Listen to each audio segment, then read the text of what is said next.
그리고 비둘기 파는 사람은 비둘기 상자를 이렇게 놓고 의자에 이렇게 앉아 있는데 그 의자를 들어옵습니다. 돈 바꾸는 사람들은 환전상이니까 거기에 책상이 있지 않겠습니까? 책상을 눕혔다 이렇게 표현이 안 나오고 본문을 보면은 엎었다 하고 있습니다. 엎으면 다리가, 책상 다리가 위로 드러나죠. 사랑과 자비와 용서를 그 메시지의 핵심으로 했던 이 예수님께서 예상 밖에 놀라운 폭력을 행사한 것입니다. 그것도 성전 안에서. 이걸 보는 두 시각이 있습니다. 하나의 시각은 대제사장들과 서기관들입니다. 그들은 기득권자들입니다. 그들은 지금까지 지나왔던 그런 과거 지향적인 시각을 가진 사람들입니다. 네가 무슨 권세로 이런 일을 행하느냐? 표적을 보여봐라. 그리고 저 지금 어린이들이 외치는 소리가 지금 무엇이냐? 호산나!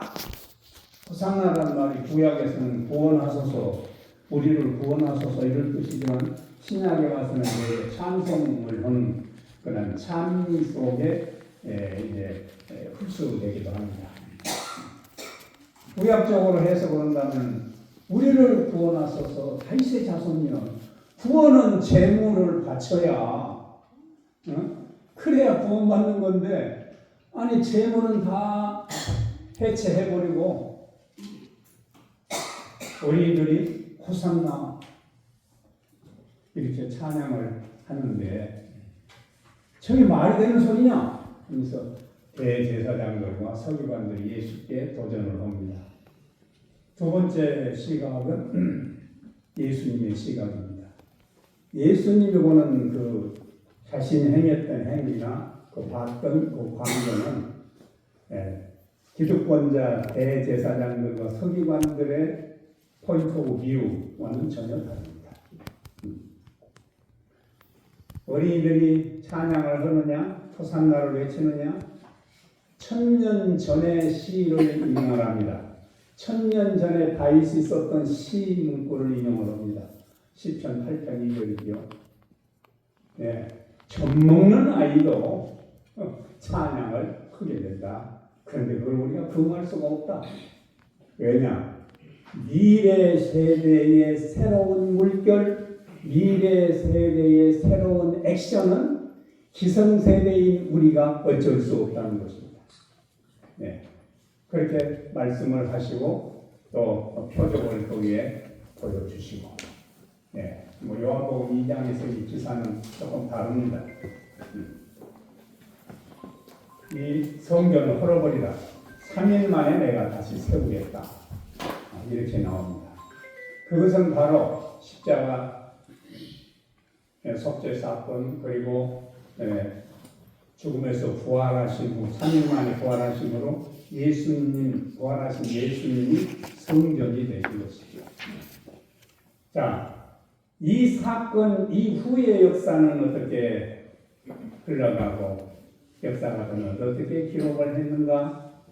성전 중심의 공동체와 그 권력과 기득권자와 제도권 사람들은 하나님의 구속사에 아무 의미 없습니다. 그리고 3일 만에 세운 살아있는 예수님이 그 성전 중심으로 하나님의 구속의 역사는 도도하게 흘러왔다는 것입니다. 오늘 우리 한국 교회는 어떻습니까?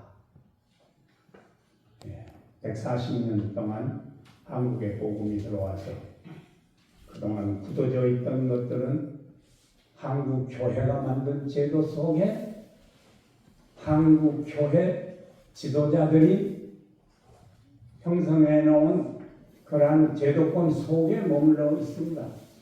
그리고 지금 140년이 지난 오늘에는 미래에 대한 소망이 어디에도 없습니다.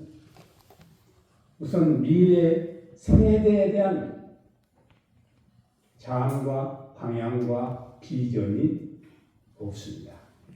한 가지만 거론하겠습니다. AI 문명의 도전에 우리는 직면했습니다. AI, HEI, ASI. 요새는 챗GPT 5 나왔다고 하는데, 저는 초기 버전을 씁니다만, 이런 시대에 한국 교회는, 한국 사회는 더 말할 것도 없고 한국 교회는 아무런 대책이 없습니다. 종합적으로 보면 AI 시대, AI 문명의 도전 앞에서 우리는 어떻게 해야 될 것인가? 거기에 한 가지 대안이 교육을 잘하자. 그렇습니다. 교육을 잘하자. 디다케죠, 디다케. 교육을 잘하자. 근데 교육에서 무엇을 집중적으로 해야 될 것인가? 그것도 해답 딱 하나입니다. 문해력을 길러야 된다. 문해력. 지금 당장 문해력을 길러야 된다. 어느 모델에서 이게 휴먼 로이즈가 나왔기 때문에 문해력을 기르는 것이 미래 교육의 첫 번째 컨셉이다. 한 70여 권의 미래학 책을 제가 독파를 했습니다. 근데 결론은 그겁니다. 문해력을 길러야 된다. 문해력을. 그게 바로 오늘 우리에게 오는 도전입니다. 문해력을 길러줘야 된다. 당장 챗GPT 사용해 보셨잖아요. 내가 어떻게 질문을 하느냐에 따라 답변이 나옵니다. 아가마 내가 어디 있느냐. 하나님의 방법입니다. 사람들이 나를 누구라고 하느냐. 예수님의 방법입니다. 질문하는 것. 이것은 문해력을 통해서만 하는 것입니다. 문해력의 가장 핵심이 무엇입니까? 문학입니다. 그 이상도 이해가 없습니다. 그걸 길게 설명할 필요가 없는 것입니다. 문학입니다. 우리의 미래 세대를 걱정해야 되는 이 시점에서 우리 이정균 회장님께서 느닷없이 제1회 청소년 문학상을 만드시는데 크리스천 문학상도 있고 고만 문학상도 있고 문학상이 280개 있다잖아요, 한국에. 그런데 거기에서 3%만 상금이 있다고 그래요. 문단에서 하는 말이에요. 제가 그 조사는 안 해봤지만 챗GPT 물어봐야 되겠어요. 제1회 청소년 문학상 미래 세대에 대한 관심을 우리에게 불러일으키십니다. 바울은 얘기했습니다. 나는 심었고 아볼로는 물을 주었으되 자라게 하시는 이는 하나님이시라 그렇게 말합니다. 이제 우리 회장님은 청소년 문학상 이번 1회 때 심었습니다.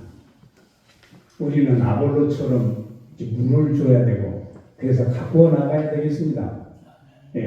그러면은 바울이 소망한 대로 열매를 맺게 될 것입니다.